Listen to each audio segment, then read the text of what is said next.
यस्तै मानिसको जीवन तपाईँ र मेरो जीवन यसलाई तपाईँ र मेरो जीवनलाई निहाल्नु पर्ने कुरा यो कपडालाई तपाईँ र मेरो जीवन हो।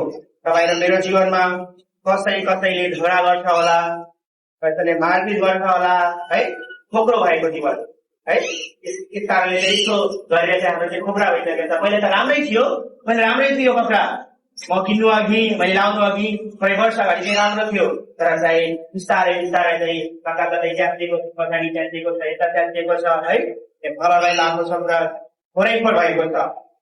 त्यसबाट आएको चाहिँ तपाईँ र मेरो जीवन हुन सक्दछ। हामीले चाहिँ यीशु ख्रीष्टलाई चिने र पनि अथवा नचिन्नु अघि तपाईँ र म झगडा गर्दथ्यो, नराम्रो थोकहरू खाँदथ्यो, जाँड रक्सी चुट खाँदथ्यो होला है, अरूलाई गाली गर्थ्यौँ होला। यस प्रकारले चाहिँ हाम्रो जीवनमा चाहिँ दाग थियो है, दाग लागेको थियो। मानिसहरूको अगाडि चाहिँ हाम्रो दृष्टि चाहिँ नराम्रो थियो, हामीलाई चाहिँ हेर्ने नजर चाहिँ नराम्रो थियो। त्यस प्रकारले तपाईँहरू चाहिँ मैले अहिले यो पहिरन गर्दै गर्दा चाहिँ नराम्रो है दृष्टिले चाहिँ हेर्नु भएको थियो होला, कतै न कतै कस्तो पहिरन भएको थियो होला भनेर चाहिँ तपाईँहरू मलाई चाहिँ निहाल्नु भएको थियो होला है। त्यस प्रकारले चाहिँ निहाल्नु भएको थियो। तपाईँ र म पनि आफ्नो जीवनमा जिउँदै गर्दा तपाईँ र मलाई पनि अरू मानिसहरूले चाहिँ निहालिरहेको हुँदछ।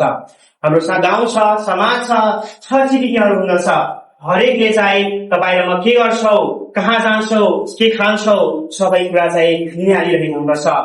अनि कहिले न कतै हामी चाहिँ परमेश्वरका सन्तान हौ। तपाईँ र म कसका सन्तान हौ? परमेश्वरका सन्तान हौ। हामीले चाहिँ मुखदेखि चाहिँ पोखर बोली निकाल्नु हुँदैन भन्ने कुरा हामी चाहिँ हेर्छौँ। हामी चाहिँ परमेश्वरको सन्तान भएर पनि, राजाहरूका राजाका सन्तान भएर पनि हामी चाहिँ ती दुष्ट कुराहरूलाई चाहिँ हामी चाहिँ धारण गरिरहेका छौँ। जस्तै मैले पढिरहेको छु, धारण गरिरहेको छौँ कि तपाईँ र मैले अरू कुरा काट्नेहरू कुराहरू चाहिँ हामी पहिरन गरिरहेका छौँ कि तपाईँ र म अरूको बदनामी फैलाउने कुराहरू पहिरन गरिरहेका छौँ कि हामी चाहिँ सोच्नु पर्ने कुराहरू हामी चाहिँ यी सबै पुरानो स्वभावहरूलाई त्यागेर नयाँ स्वभाव धारण गर्नुपर्ने कुरा छ। यीशु ख्रीष्ट जस्तै बन्नको लागि यी सबै कुरा त्याग्नु पर्ने कुरा छ। तपाईँ र मलाई चाहिँ है त्याग्नु पर्ने कुरा छ। मलाई हेर्न सक्नुहुन्छ यहाँ, यो त्याग्नलाई गाह्रो हुन्छ मलाई। यो पहिरिरहेको यो कपडा 5-6 वर्ष भइसक्यो, भन्दा त यो धेरै भइसक्यो। यो चाहिँ मेरो बुबाको पालाको हो।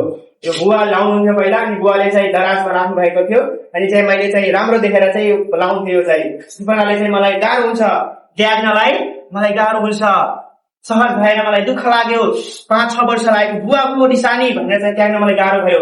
त्यस प्रकारले तपाईँ र म त्यही अनुसार जिरहेको जीवनहरूलाई त्याग्न गाह्रो हुन्छ। सधैँ